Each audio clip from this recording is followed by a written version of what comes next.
Hello అండి. ఈరోజు నేను ఎటువంటి పప్పులు కానీ కొబ్బరి కానీ వాడకుండా మూడు బంగాళదుంపలతో సింపుల్ అండ్ టేస్టీగా వేడి వేడి బొబ్బట్లు ఎలా చేయాలో చేసి చూపించబోతున్నానండి. ఇది చాలా ఈజీ ప్రాసెస్ అండి. ఎందుకంటే పప్పు నానబెట్టవలసిన అవసరం లేదు. కొబ్బరి తీసి నవ్వు చేయడానికి కూడా చాలా టైం పడుతుందండి. అలా కాకుండా సింపుల్గా చేసుకుని చూపించబోతున్నానండి. చాలా రుచిగా కూడా ఉంటాయండి. సేమ్ మనం పప్పుతో చేసిన బొబ్బట్లు ఎలా వస్తాయో అంతకంటే రుచిగా వస్తాయండి. ముందుగా ఒక కప్పు మైదాపిండి తీసుకున్నానండి. అందులో 2 టేబుల్ స్పూన్ల బొంబాయి రవ్వ, కొద్దిగా ఉప్పు, 1 టీ స్పూన్ మంచి నూనె వేసి బాగా కలుపుకున్నానండి. ఆ తర్వాత వాటర్ తీసుకుని కొద్దిగా వేసుకుంటూ పిండి బాగా మెత్తగా కలుపుకోవాలండి. అది ముట్టుకుంటే చేతికి అంటుకునేలా ఉండాలండి. అలా ముద్దగా కలుపుకున్న పిండిలో కొద్దిగా నూనె వేసి మూత పెట్టి పక్కన పెట్టుకోవాలండి. ఈలోపు పూర్ణం కోసం నేను 3 బంగాళదుంపలు ఉడికించి పెట్టుకున్నానండి. ఆ బంగాళదుంపల్ని క్యారెట్ తురిమి కూరతో మెత్తగా తురుముకోవాలండి. అలా తురుముకుని అదంతా తీసి పక్కన పెట్టుకోవాలండి. ఇది ఎంత వస్తుందో అంతే క్వాంటిటీలో మనం బెల్లం తీసుకోవాలండి. బంగాళదుంప తురుము ఎంత అయితే ఉంటుందో అంతే క్వాంటిటీలో బెల్లం తీసుకునండి. బెల్లం మురిగే వరకు నీళ్ళు పోసుకుని మరిగించుకోవాలండి. అది కరిగిన తర్వాత అండి స్ట్రైనర్లో వేసి వడగట్టుకోవాలండి. బెల్లంలో నలకలు ఏమైనా ఉంటే స్ట్రైనర్లోకి వచ్చేస్తాయండి. మళ్ళీ స్టవ్ పై గిన్నె పెట్టి వడగట్టిన బెల్లం వాటర్ వేసుకోవాలండి.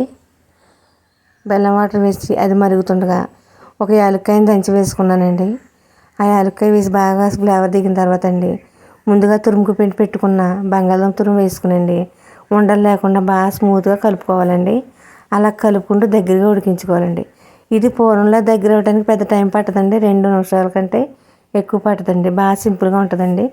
మంట అయితే సిమ్లోనే పెట్టుకోవాలండి. అడుగట్టకుండా స్లోగా కలుపుకుంటూ పూర్ణాన్ని రెడీ చేసుకోవాలండి. ఇది ఒక 2 నిమిషాలు దగ్గర పడిపోద్దండి. అది మనకి వేడిగా ఉన్నప్పుడు చేతికి అంటుకున్నట్టు ఉంటుందండి. చల్లారిన తర్వాత అయితే చేతికి అసలు అంటుకోదండి. వంటలు చేయడానికి చాలా ఈజీగా ఉంటుందండి. ఒకవేళ చేతికి అంటుకుంటుంది అంటే కనుక 1 స్పూన్ పుట్నాల పప్పు మిక్సీలో ఆడి కొద్దిగా కలుపుకోండి. ఆ అవసరం అయితే ఉండదండి. ఇవి అచ్చు శనగపప్పు ఉండలా వస్తాయండి. కానీ రుచి అయితే చాలా చాలా బాగుంటుందండి. సింపుల్గా కూడా చేయొచ్చండి. ఇప్పుడు నానబెట్టుకున్న పిండిని బాగా మెత్తగా కలుపుకోవాలండి. మళ్ళీనండి బాగా కలుపుకొని బాగా స్మూత్గా మెత్తగా కలుపుకోనండి. బొబ్బట్టు అనేది కలుపుకోవడంలోనే బాగా వస్తుందండి. ఇప్పుడు సమానంగా ఉన్న ఒక ప్లేట్ తీసుకోవాలండి. ఆ ప్లేట్ మీద ఒక పిండి ఉండని తీసుకునండి పలచగా అద్దుకోవాలండి. బాగా పలచగా అద్దుకోవాలండి. ఎంత వీలైతే అంత పలచగా చేసుకునండి.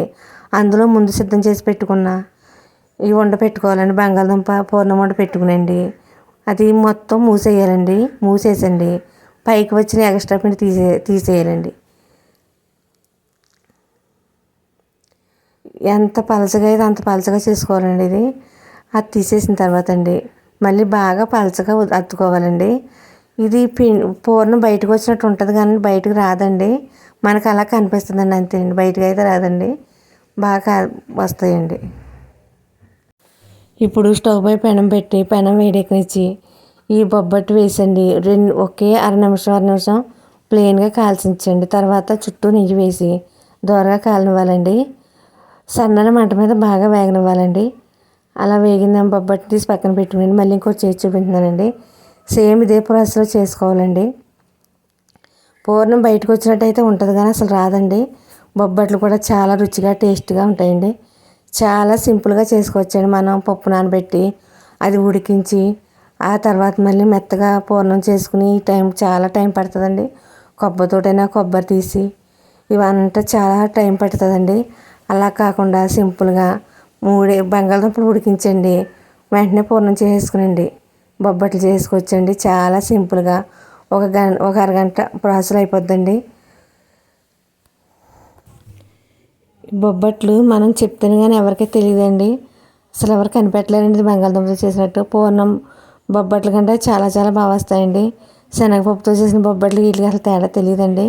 అంతకంటే రుచిగా ఉంటాయండి. చాలా చాలా టేస్ట్గా ఉంటాయండి. ఒక్కసారి మీరు కూడా ట్రై చేయండి. 100% చాలా రుచిగా బాగా వస్తాయండి. అందులో కొంచెం కూడా తేడా లేదండి. చాలా అంటే చాలా బాగా రుచిగా వస్తాయండి బొబ్బట్లు. ఒక్కసారి మీరు కూడా ట్రై చేయండి. సింపుల్గా ఒక అరగంటలో చేసేయచ్చండి. పిల్లలకి కానీ పెద్దవాళ్ళకి కానీ చాలా చాలా నచ్చుతాయండి. మీరు కూడా ఒకసారి ట్రై చేసి వీడియో కనుక మీకు నచ్చినట్టయితే నా ఛానల్ సబ్స్క్రైబ్ చేసుకోండి. ఎస్ఎస్కే కిచెన్ అండి.